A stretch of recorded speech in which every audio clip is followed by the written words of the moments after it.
ఓం అజ్ఞానతిమిరాంధస్య జ్ఞానాంజనశలాకయ చక్షురున్మిళితం येन తస్మై శ్రీ గురవే నమః. శ్రీ చైతన్య మనోభీష్టం స్థాపితం येन భూతలే స్వయం రూప కదా మయ్యం దదాతి స్వపదాంతకం. అందరు చేతులెత్తారండి. జయ శ్రీకృష్ణ చైతన్య ప్రభు నిత్యానంద శ్రీ అద్వైత గదాధార శ్రీవాసాది గౌరభక్తవృంద. హరే కృష్ణ కృష్ణ కృష్ణ హరే హరే, హరే రామ రామ రామ హరే హరే, హరే కృష్ణ కృష్ణ కృష్ణ హరే హరే, హరే రామ రామ రామ హరే హరే. తో మీరు అక్కడ 2 ఫ్లెక్సులు చూస్తున్నారు. నేను క్లాస్ చెప్పడానికి ముందు మొదట గీతా జయంతి వస్తుంది. గీతా జయంతి మోక్షద ఏకాదశి డిసెంబర్ 11వ తారీఖు మోక్షద ఏకాదశి. ఈ పక్క here this one that one. Mokshada Ekadashi December 11. కృష్ణుడు 5000 సంవత్సరాల క్రితం ఈ మృత్యు సంసారంలో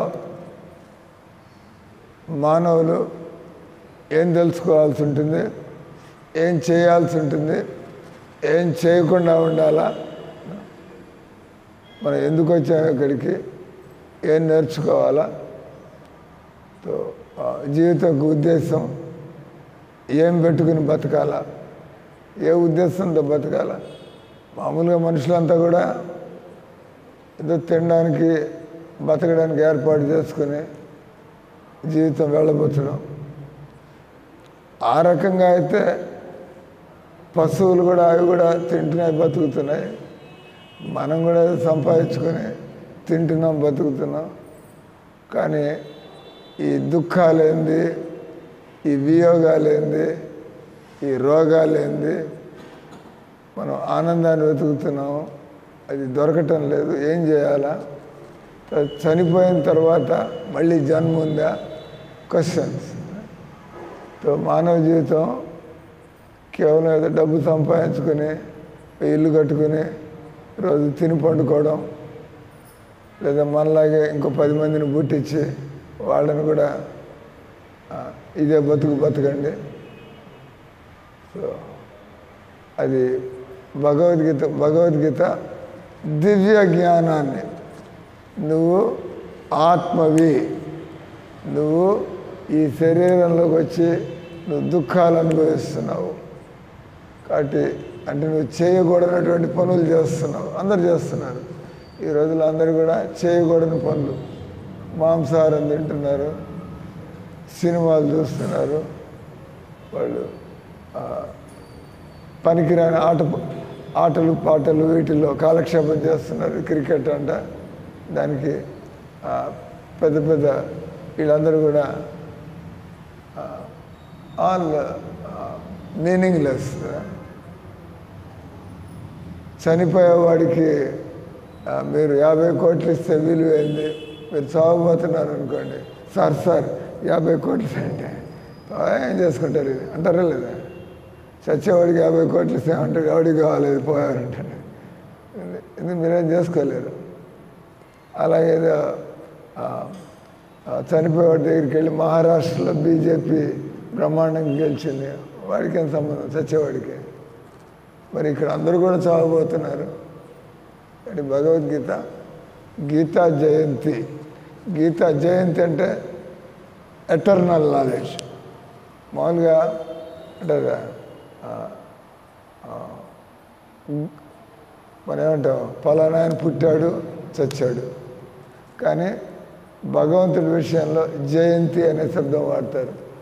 జయంతి అంటే భగవంతుడికి పుట్టుక లేదు, చావు లేదు. కృష్ణ జయంతి, రామనవమి. కాబట్టి గీతా జయంతి మామూలుగా ప్రతిరోజు భగవద్గీత చదవాలా. ఈ రోజుల్లో భారతదేశంలో భారతీయులు ఇట్లా బతకపోతే భారతదేశం ప్రపంచానికి ఏం జ్ఞానాన్ని ఇస్తుంది? ఈ ప్రపంచంలో భారతీయులే ప్రపంచానికి ఎలా మనం చక్కగా బతకాలా, ఎలా మనం ప్రశాంతంగా బతకాలా, ఎలా మనం కలిసి బతకాలా, ఎలా మనం తయారవ్వాలి జీవితంలో అని గీతా జయంతి. ఆ గీతా జయంతి రోజు కొత్త సంవత్సరం. గీతా జయంతి డిసెంబర్ అంటే నెల అయిపోతుంది. ఆ తర్వాత కొత్త సంవత్సరం మనకు కాదు, ఇప్పుడు కానీ ప్రస్తుతం ఉండేటువంటి క్యాలెండర్ ప్రకారం కొత్త సంవత్సరం అంటే జనవరి నుంచి అంటారు వాళ్ళు. ఆ పద్ధతిలో 2025 ప్రారంభమవుతుంది. ఆ క్యాలెండర్, ఆ రోజు క్యాలెండర్ రిలీజ్ చేస్తాం. తర్వాత మేము ప్రతి సంవత్సరం జనవరిలో జగన్నాథ్ రథయాత్ర,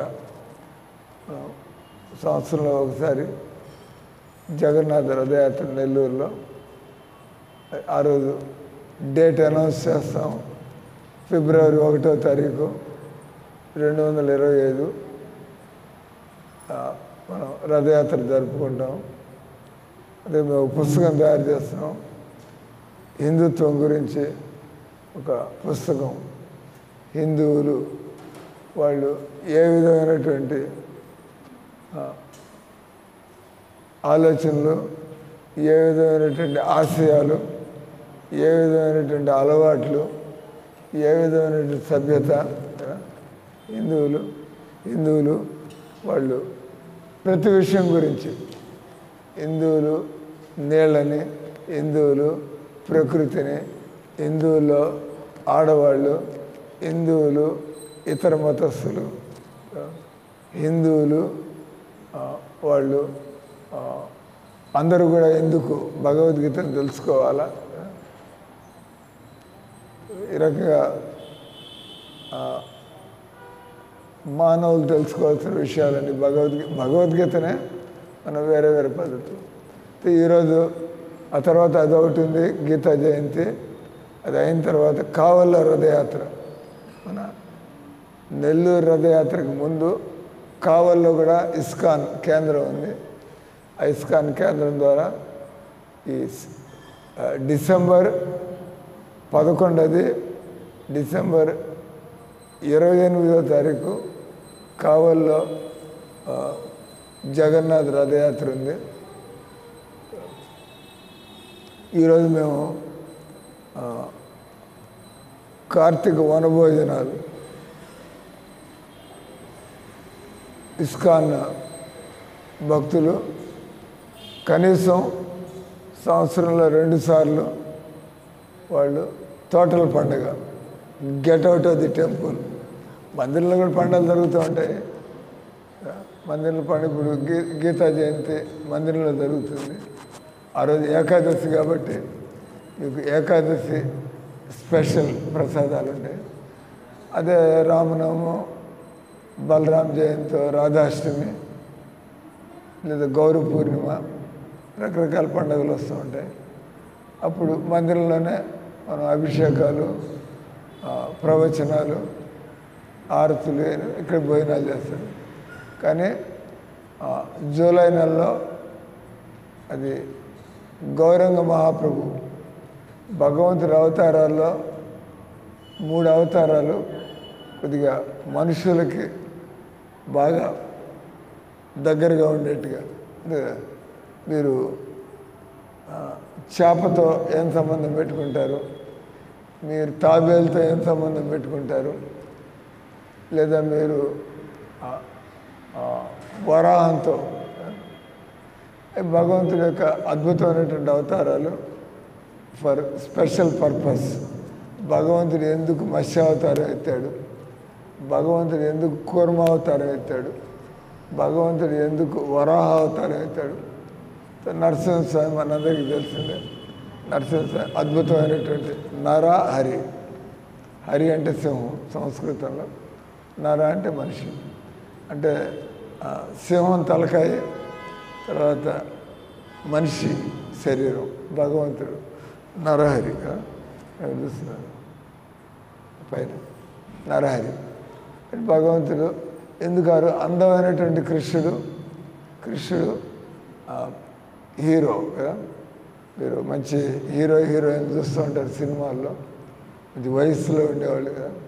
ముసలాళ్ళు ఎవరు హీరోయిన్లు కూడా మంచి వయసులో ఉండేవాడు, బాగా ఎగిరేవాడు, వీరోచితమైన హీరో అంటారు. హీరోయిన్ అందంగా ఉండి ప్రేమను వలకపోస్తాం. కానీ ఇదంతా కూడా ఎంటర్టైన్మెంట్. కానీ నిజ జీవితంలో కృష్ణుడు ఆయన అంటారు ఎవర్ గ్రీన్. అక్కినేని నాగేశ్వరరావు హీరోగా ఇప్పుడు ఉన్నాడే ఏంది, ముసలాడయ్యాడు, చచ్చాడు, పోయాడు, అయిపోయింది, ఫినిష్, చాప్టర్ క్లోజ్. అయ్యే హీరో అక్కడ ఏం మిగిలింది? ఎంటర్టైన్మెంట్. కానీ మీరు నిజంగా హీరోని చూడాలంటే కృష్ణుడికి చావు లేదు, కృష్ణుడికి ముసలితనం లేదు. మీరు కూడా కృష్ణుడితో సంబంధాన్ని పెట్టుకోవచ్చు. This is called real life, నిజ జీవితం. కాబట్టి భారతదేశంలో పుట్టిన వాళ్ళకి వాళ్ళ రక్తంలో ఈ ఆధ్యాత్మిక సంస్కృతి ఉంది. దాన్ని మనం జాగృతం చేసినట్లయితే మనం భ్రాంతి జీవితం నుంచి భగవంతుడి వైపుకి, భ్రాంతి జీవితం, ఇదంతా భ్రాంతి జీవితం. చూస్తూ ఉంటారు, ఏదో సీరియస్గా తీసుకుంటూ ఉంటారు మీ కుటుంబాలని, ఇవన్నీ. మా అబ్బాయి మా అమ్మాయి మధ్యలో టప్పని ఏదో యాక్సిడెంట్ అయిపోతారు, అయిపోయినాక మర్చిపోతారు. అంటే చచ్చిపోయాడంటే వాడి గురించి ఎంత స్మరిస్తే లాభమైంది మీకు, అయిపోయింది అక్కడికి. ఉన్న జీవితం కూడా పాడవుతుంది. చనిపోయిన వాళ్ళ గురించి ఈయన విషయం వేరు. ఆయన ఎంత గుర్తొస్తుంటే నేను కూడా ఆయనలాగా తయారవ్వాలి.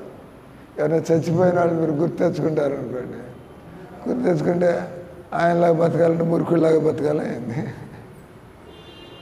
ఈ తల్లిదండ్రులు ఉంటారు, చనిపోయారు, వాళ్ళు గుర్తొస్తారు, గుర్తొచ్చే లాభమైంది. వాళ్ళు బతికినట్టు బతి మీరు కూడా నరకానికి పోతారు, వాళ్ళు బతికినట్టు బతి మీరు కూడా మళ్ళీ ఇంకో జన్మకి తయారవుతారు.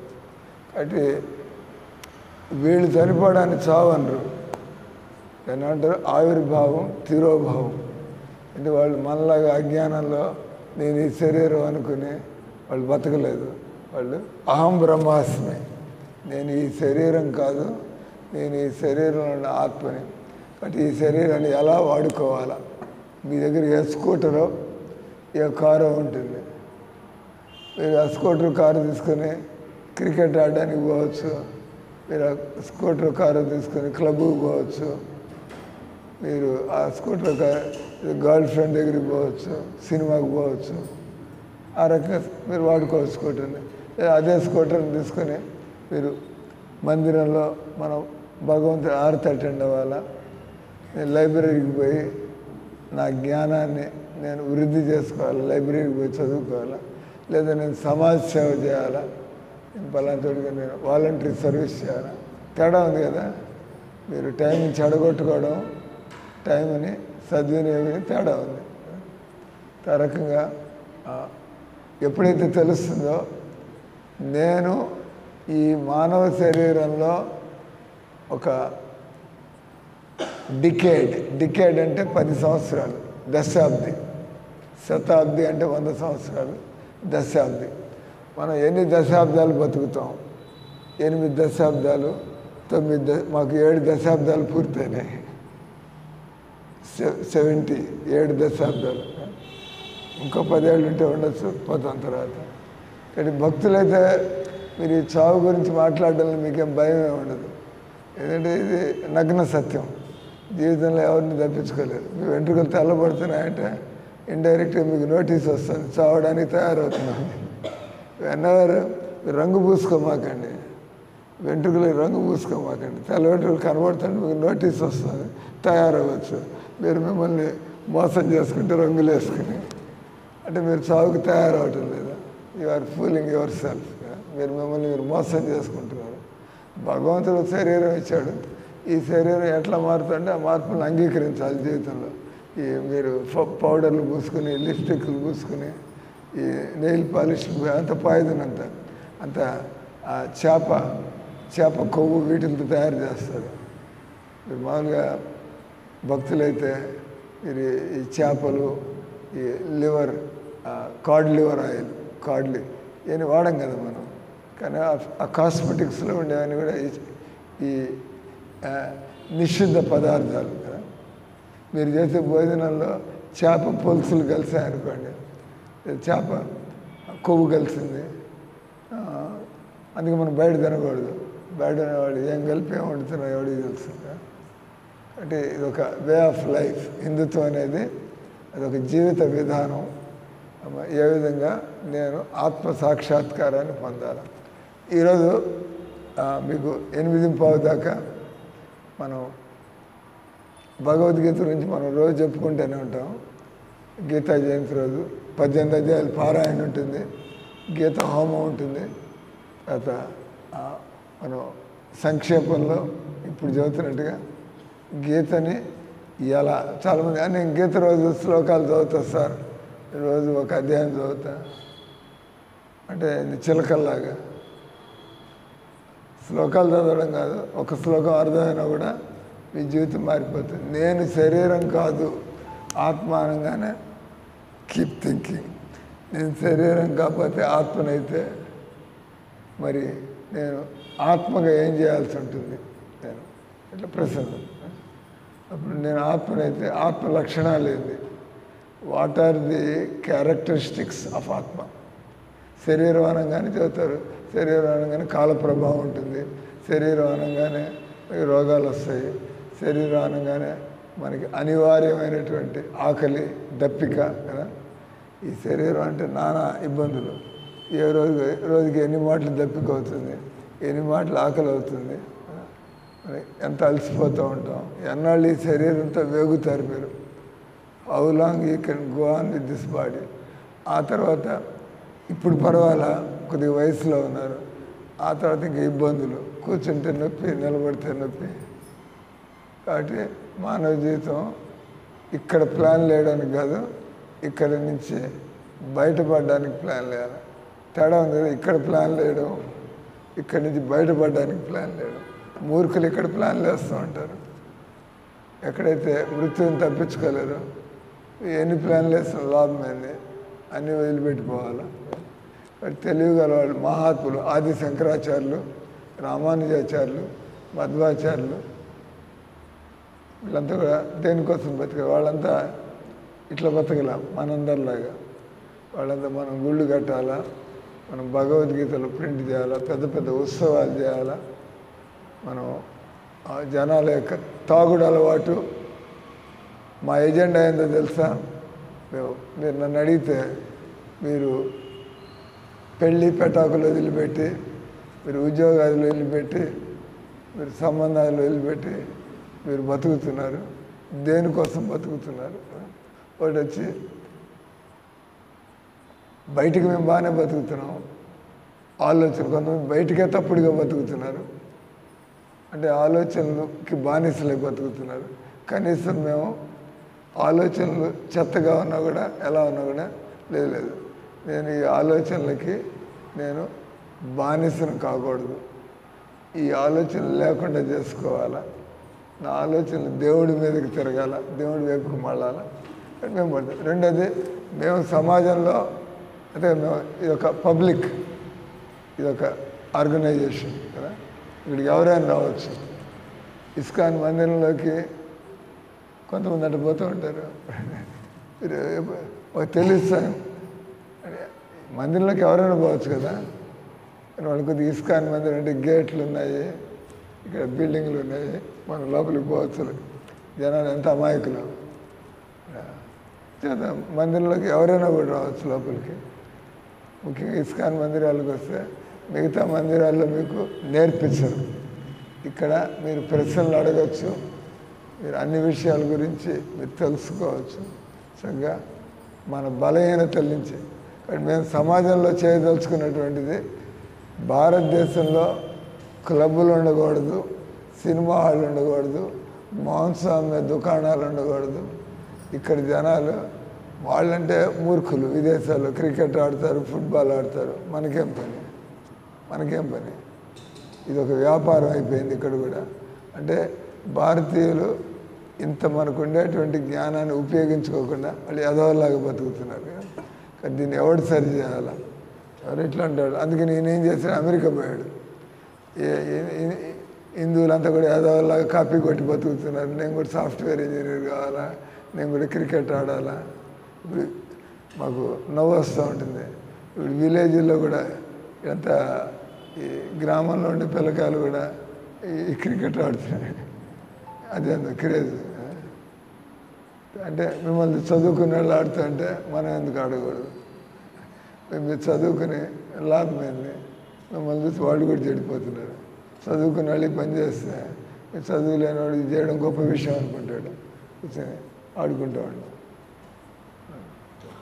అంటే ఇస్కాన్ వాళ్ళు ఆధ్యాత్మిక సంస్కృతి, ఆధ్యాత్మిక సభ్యత, ఆధ్యాత్మిక జీవితము కదా, ఆధ్యాత్మిక సంబంధాలు.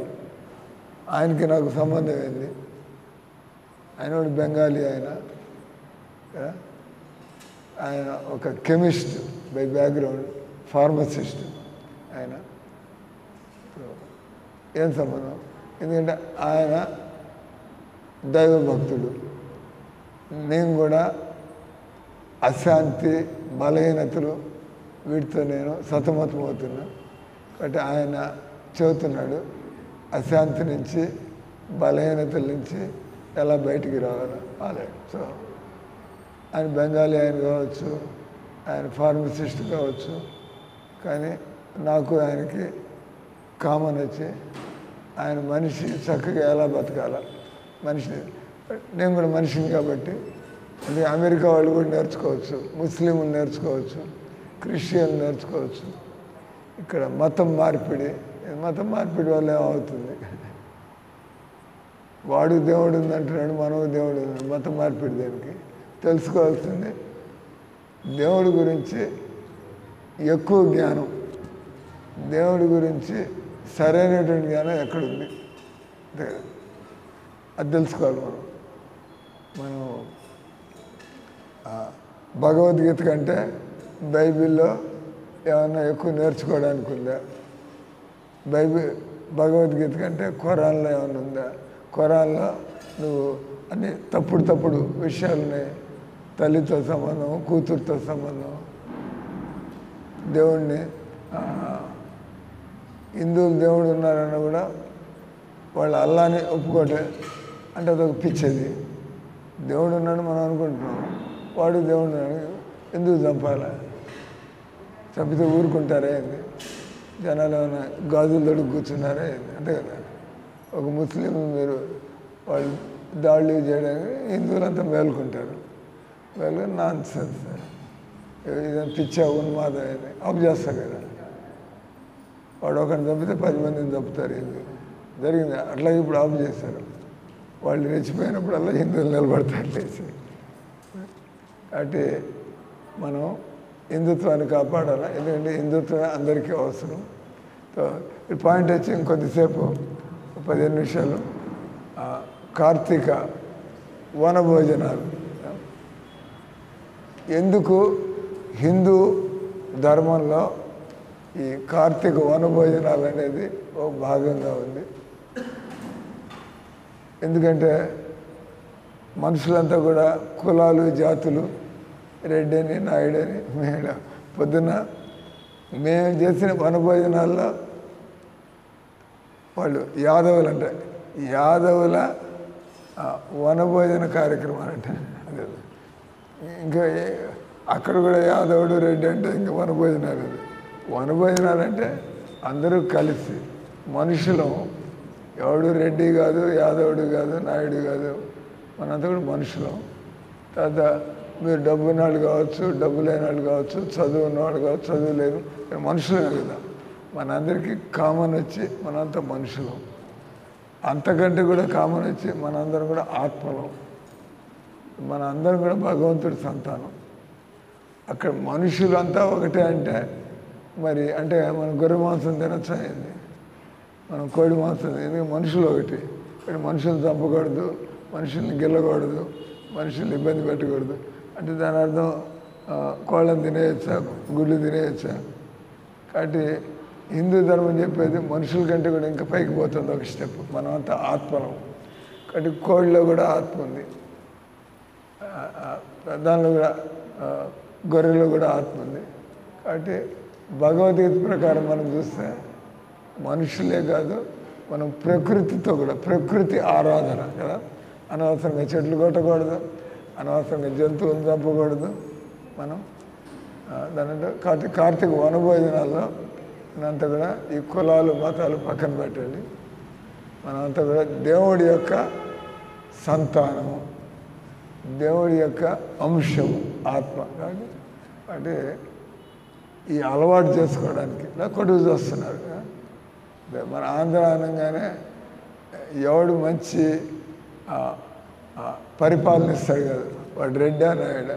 రెడ్డి అనగానే రెడ్లంతా వెనకాల నిలబడతాడు, వాడు నాయుడు అనగా నాయుడు అంతా నాన్ సెన్స్. మన కాదు అంటే నాయుడే వాళ్ళు ఆయన ముస్లింలందరికీ ఇస్తుంటే వీడేంద్ర వాళ్ళకి ఫేవర్ చేస్తున్నాడు, అప్పుడు తెలిసి వస్తుంది మీకు. అది మనకు కావాల్సిన సుపరిపాలన. సుపరిపాలన కృష్ణుడు ఏ విధంగా న్యాయం చేస్తాడో ఆ విధంగా నిజమైనటువంటి నాయకుడు కృష్ణుడి నుంచి పాఠాలు నేర్చుకుని మనం కూడా ఎలా చక్కటి అందుకే భగవద్గీత మీరు నేర్చుకోకుండా how can you give good administration? Not possible. Krishna is the best administrator. భగవంతుడు ఆయన కృష్ణ గీతలో అంటున్నాడు డైరెక్ట్గానే, సమోహం సర్వభూతేషు నమే ద్వేషోస్తి నా ప్రియ. భగవంతుడు అంటే ఎట్లా చేస్తాడు చెప్తున్నాడు, సమోహం సర్వభూతేషు. మీరు గొర్రెల్ని మేకల్ని మీ మానవ జీవితాన్ని ఉపయోగించి గొర్రెనన్నీ ఏం చేస్తుందిలే, దాని గొంతుకు వస్తే అంటే కదా, మీరు గొర్రె పిల్లలు కొనుక్కొచ్చుకొని దాని గొంతుకు వస్తే పాపం అది మ్యా అంటే వస్తుంది. అది అదే మీతో పోట్లాడలేదు, మీరు మనిషి, అది గొర్రె. కానీ భగవంతుడు చూస్తున్నాడు కదా, భగవంతుడు చూస్తున్నాడు, మనం చేసే పనులని ఆయన చూస్తున్నాడు. అంటే సమూహం సర్వభూతేషు, నువ్వు ఇతర జీవులకు ఏం చేస్తున్నావో నీకు అదే గతి పడుతుంది. నేను ఆ రాస్తున్న పుస్తకంలో హిందుత్వంలో రాశా, ముస్లింలు హిందువులు చంపుతూనే ఉంటారు. ఎప్పుడు దాకా హిందువులు జంతువులు చంపి తింటూ ఉంటారో, మీరు మాంసాహారం తింటున్నంత వరకు మీ మెడ మీద కత్తి ఏళ్లాడుతూ ఉంటుంది. మీరు మాంసాహారం తింటున్నంత వరకు మీ మెడ మీద కత్తి ఏళ్లాడుతూ ఉంటుంది. మీరు దాన్ని తప్పించుకోలేరు, చావాల్సిందే. మీరు ఏమైనా గొంతు దించుకొని ఇదేందు ముస్లింలు హిందువులు చంపుతున్నారు, నువ్వెందుకు జంతువులు చంపుతున్నావు, దానికి కూడా జవాబు ఇవ్వాలి కదా. ముస్లింలు మనం మీరు ఎందుకు చంపుతున్నా అడగడానికి ముందు మీరెందుకు మిమ్మల్ని కూడా అడుగుతున్నాం. అంటే హిందువులు అంటే వాళ్ళు శాకాహార మతస్థులుగా ఉంటారు. హిందువులు భగవంతుడు మనకిచ్చినటువంటి ఆహారం తినాలి, చేయటం లేదు హిందువులు. సిగ్గుపడాల్సిన విషయం, 98% Hindus they are eating meat. Shame. What will you teach foreigners? ఏముంది మీ దగ్గర చెప్పడానికి? వాళ్ళకి మీ బతుకు వాళ్ళ బతుకి తేడా అయింది. కాబట్టి ఈ కార్తీక వనభోజనాలు అంటే మనకు అహంకారం ఉంటుంది, మనకి నాస్తికత్వం ఉంటుంది, మనకి భగవంతుడు ఎందుకు తెలియదు. మనం ఒకసారి వనాల్లోకి వచ్చామంటే మనం ప్రకృతిని చూస్తే మనం భగవంతుడు ఎన్ని రకాల సృష్టి చేశాడు, మనం చేసింది ఏంది, భగవంతుడు ఎంత అందంగా చేశాడు సృష్టిని. మన అవసరాలు భగవంతుడు ఇలా అద్భుతంగా తీరుస్తున్నాడు. భగవంతుడు ఆయన 20 లక్షల వృక్షజాతులు ఉన్నాయి తెలుసా? 20 లక్షల వృక్షజాతులు ఉన్నాయి. వాటిలో ఈ సొరకాయలు